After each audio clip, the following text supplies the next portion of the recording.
यह अनंत ब्रह्मांड अपने अंदर इतने रहस्य संजोए हुए है कि इसके लिए हमारी कल्पना का विस्तार भी कम पड़ जाए। इसमें इतने सारे स्टार्स, इतनी सारी गैलेक्सीज और इतने सारे प्लैनेट्स हैं जितने पृथ्वी पर रेत के कण भी नहीं हैं।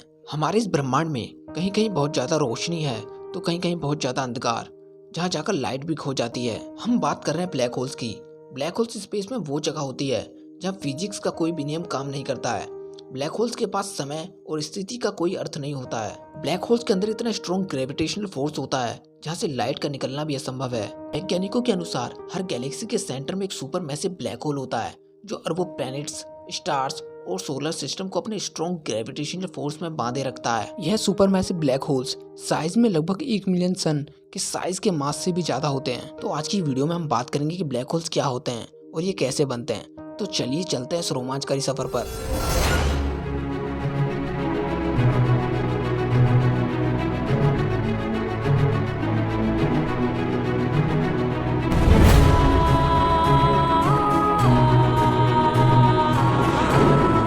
हेलो दोस्तों, आपका स्वागत है आपके अपने चैनल हेलो साइंस में। ब्लैक होल्स का इतिहास ज़्यादा पुराना नहीं है। आज से 100 साल पहले किसी ने ब्लैक होल्स के बारे में सुना तक नहीं था। आइंस्टाइन की थ्योरी ऑफ रिलेटिविटी की वजह से आगे चलकर ब्लैक होल्स की डिस्कवरी की गई। आइंस्टाइन की थ्योरी ऑफ रिलेटिविटी को 2 पार्ट्स में डिवाइड किया गया है। One is special theory of relativity and second is general theory of relativity. Special theory of relativity, जिसे आइंस्टाइन ने सन 1905 में पब्लिश किया था, यह हमें बताती है कि कैसे स्पीड टाइम को प्रभावित करती है, यानी किसी ऑब्जेक्ट की स्पीड बढ़ने पर टाइम स्लो हो जाता है। आइए इसे उदाहरण से समझते हैं। माना आप एक स्पेसशिप में बैठे हैं जो बहुत तेजी से मूव कर रहा है, तो आपके लिए टाइम बहुत स्लो चलेगा रिलेटिव टू वो लोग जो स्पेसशिप में नहीं बैठे हैं, जो अर्थ पर मौजूद हैं। अब यहाँ पर रिलेटिव शब्द बहुत इंपॉर्टेंट है, क्योंकि जब आप स्पेसशिप में बैठे होंगे तो आपको पता नहीं चलेगा कि टाइम आपके लिए स्लो चल रहा है। आपकी घड़ी नॉर्मल तरीके से ही चल रही होगी जैसे वो चलती है, बट यदि आप वापस धरती पर जाएंगे तब आपको पता चलेगा कि टाइम आपके लिए कितना अलग चल रहा था। इसे हम काइनेमेटिक टाइम डायलेशन कहते हैं। हम स्पीड से ही नहीं बल्कि ग्रेविटी से भी टाइम डायलेशन कर सकते हैं, जिसे आइंस्टाइन ने जनरल थ्योरी ऑफ रिलेटिविटी में बताया। इसे हम ग्रेविटेशनल टाइम डायलेशन कहते हैं। इसके अनुसार ग्रेविटी और टाइम दोनों एक दूसरे के इनवर्सली प्रोपोर्शनल होते हैं। यदि हम बहुत ज्यादा मैसिव प्लैनेट के पास जाकर रहते हैं जैसे ब्लैक होल्स, तो हमारे लिए टाइम बहुत स्लो हो जाएगा। आइंस्टाइन ने अपनी इस थ्योरी में बताया था, एक तरह का स्पेस टाइम फैब्रिक इमेजिन कीजिए जिस पर सारे प्लैनेटरी ऑब्जेक्ट्स रखे हैं और अपने मास के अनुसार उस स्पेस टाइम फैब्रिक में कर्व पैदा करते हैं। और जब ये फैब्रिक कर्व हो रहा होता है तो न केवल फिजिकल ऑब्जेक्ट इससे आकर्षित होते हैं, बल्कि ये चीजें टाइम को भी डायलेट कर रही होती हैं। और जो बाकी फॉर्म ऑफ एनर्जी हैं जैसे साउंड, हीट और लाइट, इन सब पर ग्रेविटेशन का फर्क पड़ता है। यह भी आइंस्टाइन ने बताया था कि ग्रेविटेशन से ऑलमोस्ट सभी चीजों पर असर पड़ता है। तो इसका मतलब यह हुआ कि इस यूनिवर्स में ऐसे भी ऑब्जेक्ट हो सकते हैं जिनका ग्रेविटेशनल फोर्स इतना ज्यादा होता है कि ये लाइट को कम्प्लीटली एब्जॉर्ब कर लेते हैं। यदि ऐसे ऑब्जेक्ट हैं तो ये पूरी तरह ब्लैक होंगे, क्योंकि हम किसी भी वस्तु को तभी देख पाते हैं जब लाइट किसी ऑब्जेक्ट से रिफ्लेक्ट होकर हमारी आंखों तक पहुंचती है, बट यहाँ से तो लाइट निकल ही नहीं पा रही। एग्जैक्टली यही होते हैं ब्लैक होल्स। बट जब आइंस्टाइन ने थ्योरी ऑफ जनरल रिलेटिविटी बताई थी तब ये ब्लैक होल्स का कंसेप्ट सिर्फ थ्योरेटिकल था। आइंस्टाइन को पता था कि ग्रेविटी टाइम को इन्फ्लुएंस करती है। थ्योरेटिकली ऐसे ऑब्जेक्ट हो सकते हैं जो लाइट को अब्सॉर्ब कर सकें, बट आइंस्टाइन ये नहीं जानते थे कि ब्लैक होल्स रियल में होते हैं। ब्लैक होल शब्द का यूज पहली बार एक मैगजीन ने किया था, बट ये शब्द 1967 के बाद ही पॉपुलर बना, जब एक फिजिसिस्ट जॉन व्हीलन ने इसे पॉपुलर किया। तो चलिए अब समझते हैं कि ब्लैक होल कैसे बनते हैं। जब कोई बड़ा स्टार अपनी अंत की ओर पहुंचता है तब वो अपने अंदर सिमटने लगता है। स्टार्स के अंदर हमेशा न्यूक्लियर फ्यूजन रिएक्शन चलता रहता है।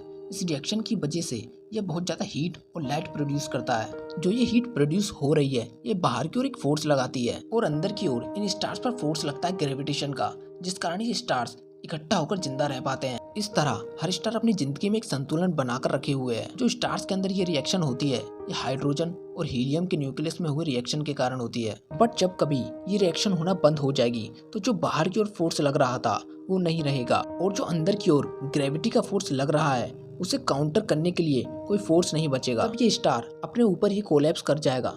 बट ये होने में बहुत लंबा समय लग जाता है, क्योंकि हमारे खुद के सन की लाइफ 10 बिलियन साल है। बट आगे क्या होता है वो उस स्टार के मास पर डिपेंड करता है। आइए कि स्टार की लाइफ साइकिल को देखते हैं। यदि स्टार का मास ज्यादा नहीं है, वो एक एवरेज स्टार है, तो वो एक रेड जाइंट में बदल जाता है। उसके बाद वो एक प्लैनेटरी नेबुला बन सकता है या फिर एक व्हाइट ड्वार्फ बन सकता है। लेकिन यदि एक बड़ा स्टार है तो ये एक रेड सुपर जाइंट में बदल जाता है और फिर वो सुपर जाइंट फटकर सुपर नोवा बन जाता है। उसके बाद एक छोटा सा कोर रह जाता है। अगर वो कोर ज्यादा छोटा है तो वो न्यूट्रॉन स्टार कहलाता है, और यदि वो कोर थोड़ा सा बड़ा है तो उसे हम ब्लैक होल कहते हैं। बेसिकली कहा जाए, जब एक मास वाला ऑब्जेक्ट अपने ग्रेविटेशन के कारण कंप्रेस हो जाए तो वो एक ब्लैक होल बन सकता है। यहाँ समझने वाली बात यह है, हमारा सूर्य कभी भी एक ब्लैक होल नहीं बनेगा। इस चीज को प्रूव किया था एक Indian American astrophysicist Subrahmanyan Chandrasekhar ने। इन्होंने एक चंद्रशेखर लिमिट निकाली। उन्होंने कहा एक व्हाइट डॉर्फ का maximum mass 1.39 times the mass of our sun हो सकता है। उसके बाद वो स्टेबल नहीं रह पाएगा, उसके बाद वो न्यूट्रॉन स्टार या ब्लैक होल बन जाएगा। बट क्योंकि हमारा सन इस लिमिट से नीचे है तो वो एक व्हाइट डॉर्फ बनेगा, वो कभी भी एक ब्लैक होल नहीं बनेगा। तो चलिए अब समझते हैं कि ब्लैक होल कितने प्रकार के होते हैं। मेनली 3 या 4 टाइप्स के ब्लैक होल होते हैं। पहला स्टेलर ब्लैक होल, जो सबसे कॉमन टाइप का ब्लैक होल होता है। ये वो ब्लैक होल होते हैं जो स्टार से फॉर्म होते हैं। साइंटिस्ट का एस्टिमेशन है कि हमारी मिल्की वे गैलेक्सी में कम से कम 10 मिलियन से 1 बिलियन ऐसे ब्लैक होल्स हैं। इसके अलावा होते हैं प्रीमोर्डियल ब्लैक होल। ये वो ब्लैक होल होते हैं जो एक एटम जितने छोटे होते हैं, लेकिन इनका वजन, इनका मास एक पिरामिड जितना होता है। ये एक अजम्पशन है कि इनका साइज एक एटम जितना छोटा होता है। ये वाले ब्लैक होल थियोरेटिकल हैं, इसके बारे में हम ज्यादा नहीं जानते। तीसरे टाइप के ब्लैक होल्स होते हैं सुपर मैसिव ब्लैक होल्स। ये बहुत ही बड़े ब्लैक होल्स होते हैं, इतने बड़े कि इनका मास 1 मिलियन सन के कंबाइंड मास से भी ज्यादा होता है, और ये इतनी बड़ी बॉल में फिट होंगे कि उस बॉल का डायमीटर हमारे सोलर सिस्टम जितना बड़ा हो। साइंटिस्टों का मानना है कि एक बड़ी गैलेक्सी के सेंटर में एक सुपर मैसिव ब्लैक होल होता है, और जो हमारी मिल्की वे गैलेक्सी के सेंटर में सुपर मैसिव ब्लैक होल है उसे नाम दिया गया सैजिटेरियस ए। इसके अलावा साइंटिस्टों का मानना है कि एक चौथे टाइप का ब्लैक होल भी हो सकता है, बट पक्का नहीं कहा जा सकता। ये चौथे टाइप का ब्लैक होल होगा इंटरमीडिएट ब्लैक होल, जो कि स्टेलर ब्लैक होल और सुपर मैसिव ब्लैक होल की साइज के बीच में कहीं होगा। हालांकि इसका कोई प्रूफ अभी तक नहीं है। ब्लैक होल्स ऐसा नहीं है कि एक काली बॉल है जो अपने रास्ते में आने वाली हर वस्तु को निगल लेती है। ब्लैक होल्स एक्चुअली में ऐसे दिखते हैं। हाल ही में एस्ट्रोनॉमर्स ने अपनी मिल्की वे गैलेक्सी के सेंटर में मौजूद ब्लैक होल की पहली तस्वीर रिवील की थी। यह उस ब्लैक होल की तस्वीर है जिसे इवेंट होराइजन टेलीस्कोप से लिया गया था। तो इसमें हम एक ऑरेंज कलर का रिंग देखते हैं जो एक ब्लैक होल के अराउंड फॉर्म हो रहा है। इसे एक्रीशन डिस्क कहा जाता है। ब्लैक होल्स का ग्रेविटेशन फोर्स बहुत ज्यादा होता है। ग्रेविटेशन के कारण बहुत सा गैसीय मैटर और बाकी डेब्रिस ब्लैक होल की ओर आकर्षित होते हैं और इसके चारों ओर घूमते रहते हैं।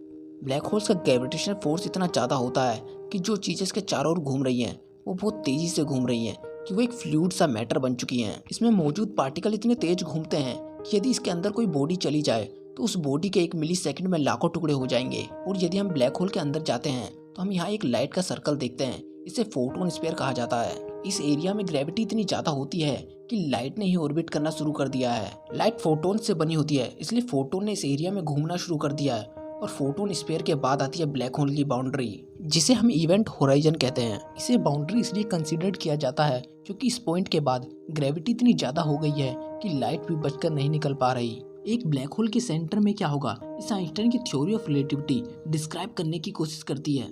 इस थ्योरी में ब्लैक होल के सेंटर में जो जगह है उसे सिंगुलैरिटी कहा है। सिंगुलैरिटी ब्लैक होल का वो सेंटर है जहाँ स्पेस टाइम का कर्वेचर इनफाइनाइट हो जाता है, क्योंकि ब्लैक होल का मास भी लगभग इनफाइनाइट होता है। क्योंकि हम रिलेटिविटी की थ्योरी से जानते हैं कि टाइम और एनर्जी सारी चीजों पर ग्रेविटी का असर पड़ता है।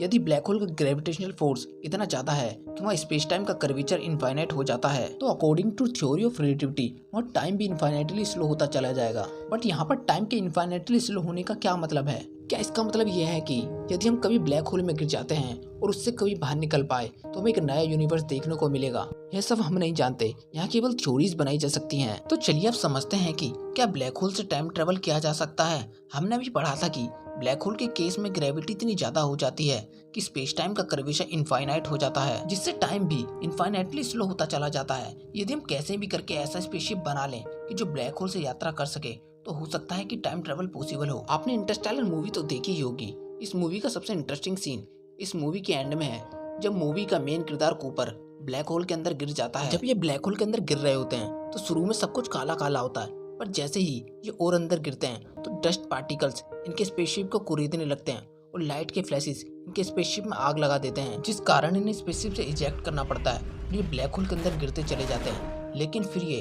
अचानक से अपने आप को 5 डायमेंशन स्पेस के अंदर पाते हैं, एक ऐसी जगह जहाँ ग्रेविटी की मदद से अपने पास्ट से कम्युनिकेट कर सकते हैं। ये तो फिक्शनल है, बट क्या रियलिटी में भी टाइम ट्रेवल पॉसिबल है? शायद हाँ या नहीं भी, अभी हम कुछ नहीं कह सकते हैं। तो आशा है कि अब आप ब्लैक होल्स के बारे में बहुत कुछ जान चुके होंगे। तो आज के लिए इतना ही। वीडियो पसंद आए तो चैनल को सब्सक्राइब और वीडियो को लाइक कीजिए, क्योंकि आपका एक लाइक हमें वीडियो बनाने के लिए मोटिवेट करता है। Thanks for watching, like and comment.